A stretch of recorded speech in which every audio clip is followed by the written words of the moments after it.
నిన్నటి వీడియోకి continuation short ఇది. లడ్డు వేలం పాడుకున్న అంకుల్ లడ్డు తీసేసుకున్నారు.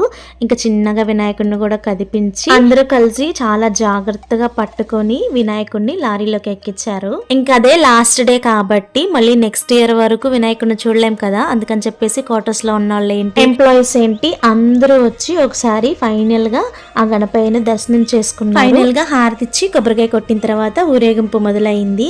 ఆ రోజు ప్రసాదంలోకి ఇంకా లాస్ట్ డే కదా పులిహోర ఏదో స్వీట్ పెట్టారు. మా క్వార్టర్స్ నుంచి మెయిన్ గేట్ దగ్గరికి వెళ్ళటానికి కరెక్ట్ గా ఒక 10 minutes పడుతుంది. ఆ రోజు ఊరేగింపు స్టార్ట్ అయ్యేలాకి 7:30 8 అయ్యిందండి. మధ్య మధ్యలో ఆగుతూ పిల్లలేంటి పెద్దలేంటి డాన్సులు వేసుకుంటూ అలా వెళ్ళేసరికి మెయిన్ గేట్ వరకు 1 o'clock అయిందండి. 10:30 11 కల్లా ఇంటికి రిటర్న్ అయిపోయామండి. మా వారు బీ షిఫ్ట్ చేసి వచ్చారు, ఇంకా ఆయనకి ఫుడ్ పెట్టాలి కదా అని చెప్పేసి చాలా బాగా ఎంజాయ్ చేసాము మా క్వార్టర్స్ లో ఫ్యామిలీ మెంబర్స్ అందరం కలిసి. మరి ఈ వీడియో మీకు నచ్చితే చిన్న లైక్ చేసి మన ఛానల్ ని సబ్స్క్రైబ్ చేసుకోండి.